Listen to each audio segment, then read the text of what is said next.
Hola, ¿cómo estás hoy? Yo estoy bien.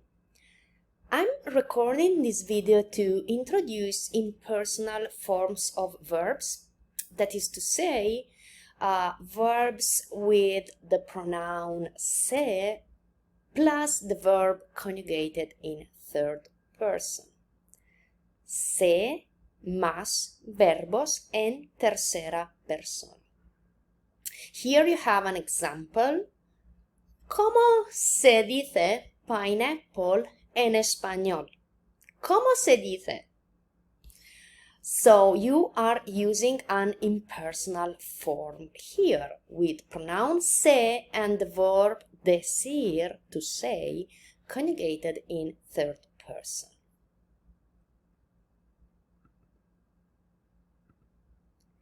Let's see some examples of sentences you can easily find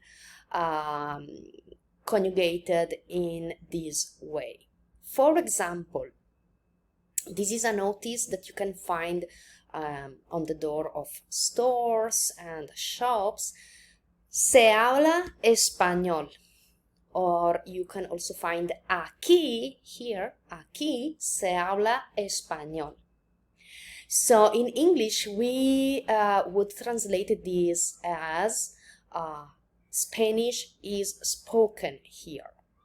So I would use a passive voice. Spanish is spoken is a passive voice.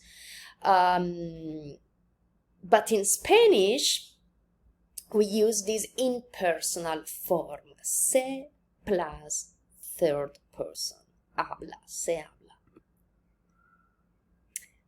You can easily find impersonal verbs in these kind of notices, as here.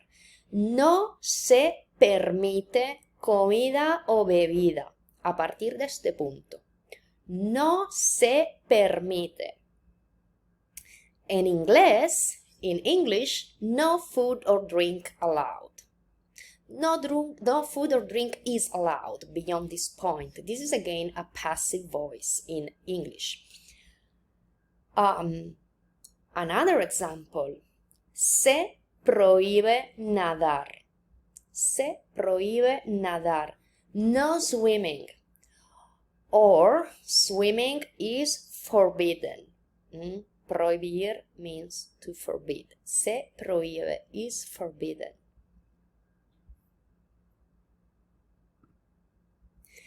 And well, these are taken from some stores.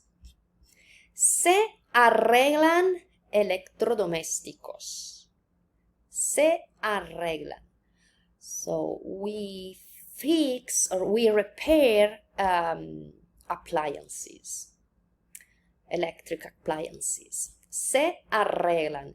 They don't use we. They don't say nosotros. They use this more general form to say that here we provide this service. This service is provided. Se arreglan electrodomésticos. Y también se repara calzado. So we repair shoes. Se repara todo tipo de calzado, desde costuras, parches, pintura o lo que requiera. And now we have another impersonal form of verb. Se recibe de lunes a sábado de 8 a 11 y domingos de 9 a 11. So again, se recibe. We receive customers. But they use se plus third person. Okay, a little bit of an explanation here. Spanish uses the construction se plus verb to emphasize the occurrence of an action rather than the person responsible for that action. The noun, what is bought, sold, offered, forbidden, repaired, etc., usually follows the verb. So the noun goes after the verb. the person who buys, sells, offers, repairs, and so on is not mentioned.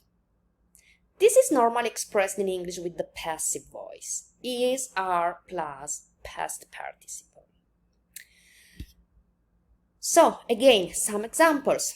Se habla español en este café. Spanish is spoken in this café. Se prohíbe nadar. Swimming is forbidden. So, is spoken, is forbidden are passive voices, are passive forms.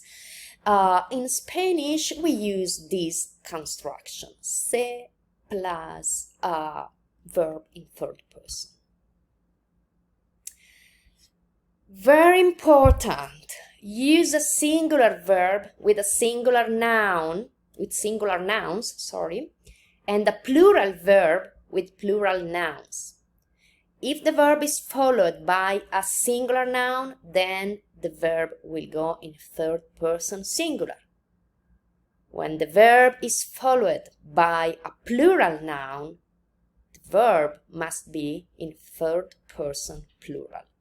Example, se necesita un horno para hacer flan. An oven is needed to make flan. Se necesita un horno, singular. Se venden vegetales allí.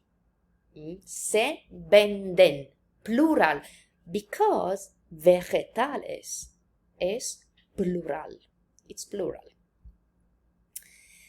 So vegetables are sold there. Again, is needed, are sold. These are passive voices, passive voice in English.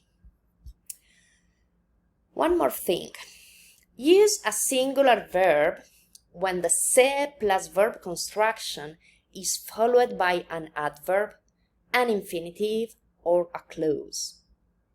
This is expressed in English with they, you, one, and people. So we have some sentences that we cannot translate in English with the passive voice. So we have to use these pronouns like they, you, one, people. We use them in general. It's a general they, a general you. One is a bit more formal but has the same function. Let's see some examples. Se trabaja mucho en este manzanal. So we have an adverb here, mucho. Se trabaja mucho. They work a lot in that apple orchard. They work a lot or people work a lot. ¿Vale? ¿Bien? Another example. Se puede comprar una variedad de manzanas allí. You can buy or one can buy a variety of apples there. So you can see that is a general you here. More examples. Se dice que venden sidra también. People say they sell cider also. So here we have se dice and then we have a clause. You can understand that we have a clause because we have this que after the verb. When you have que after a verb, this means that. People say that they sell cider also. So this que means that a new clause is starting. Se dice que venden sidra. People say that they sell cider. In English, we don't need to say that, but in Spanish, we have to say it explicitly. And then last example, well, the first one I proposed here. ¿Cómo se dice pineapple en español? How do you say pineapple in Spanish? ¿Cómo se dice? In general, how people say this in Spanish. ¿Vale? ¿Tiene sentido más o menos? Okay, let's move on. Let's take an activity together. So, la receta de batido de fresas. Strawberry smoothie, batido de fresas. Fresas, ya saben ustedes, son strawberries. y batido es el smoothie. Pon en orden los pasos. So you have to put in the right order the steps. Let's see the steps first. Se limpian las fresas, se bate en la licuadora con hielo, se prueba, se añade azúcar, se agregan las fresas y el yogur. What do you think? What is the right order of these steps? ¿Cuál es el orden de los pasos? I will give you 10 seconds to think about it.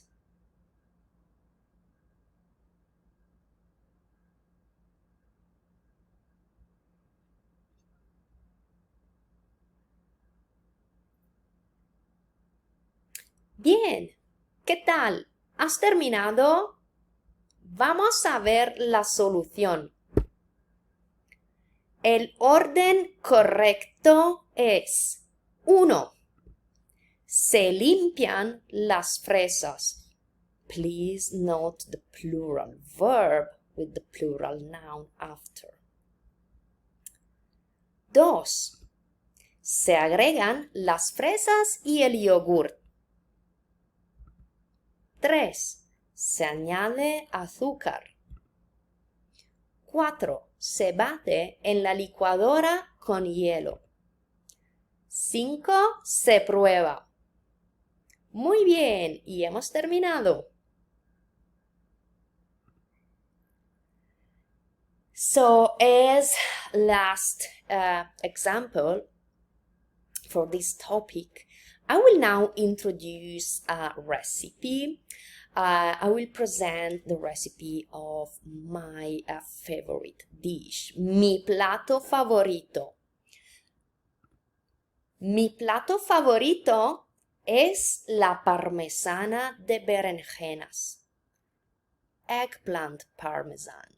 Eggplant parmesan? Yes, I guess so. I guess this is the name in English. In Spanish, parmesana de berenjenas. Es un plato italiano y lo preparo cuando mis amigos vienen a mi casa a cenar. ¿Cómo se prepara? Para cocinar parmesana de berenjenas se necesitan, again, plural verb, because after we have a plural noun.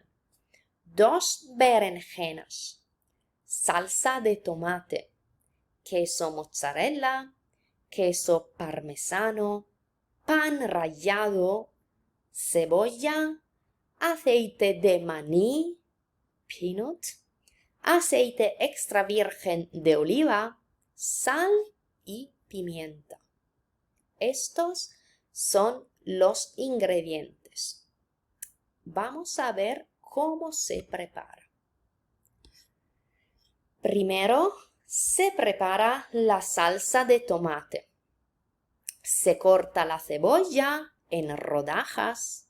Se calienta el aceite extra virgen de oliva en una sartén. Se añade la cebolla en la sartén. Se deja cocer 10-15 minutos, más o menos. Se añade la salsa de tomate, la sal y la pimienta y se deja cocer por media hora, 40 minutos. So, you can see here the verb preparar, se prepara. Cortar, se corta. Calentar, se calienta. We have a stem change here. Calentar, to warm up. Se calienta. Añadir, se añade. Dejar, se deja. And then we have again, añadir and dejar. Here the verbs are always in a singular form, because we have singular nouns after or a verb. Bien, segundo paso. Luego se cortan las berenjenas y se fríen en el aceite de maní. Si no te gusta freír, se pueden preparar las berenjenas a la parrilla. Es más ligero, tiene menos calorías así. Ok, cortar, se cortan, freír, se fríen. Freír is again irregular. We have a stem change. Poder, se pueden. Stem change again. Here you can see that the verb is in third person plural because it's referred to las berenjenas. It's always referred to this plural noun. And so we have plural verbs. Maybe we can go on together now. You can try to conjugate verbs. Vamos a ver. A continuación, poner las berenjenas, la salsa de tomate y la mozzarella en una bandeja. So, how can we conjugate poner with se and third person? Se ponen, third person plural, right? Se ponen las berenjenas, etcétera, etcétera, en una bandeja. Después, cubrir. Cubrir todo con parmesano, pan rallado y un hilo de aceite extra virgen de oliva. How do we conjugate cubrir in impersonal form here? Se cubre, claro que sí, se cubre todo con parmesano, pan rallado y aceite extra virgen. Y para terminar, hornear por 40 minutos a 400 grados. Hornear, se hornea, muy bien, se hornea por 40 minutos. Y cuando esté listo, aprovechar, se aprovecha. You enjoy it. Okay, this is all I have about this topic. You can find additional materials in the folder Let's Study Together in Blackboard, and of course you are very welcome to email me or come to my office hours if you need any help with this topic. Muchas gracias por ver este video y hasta pronto. Adiós.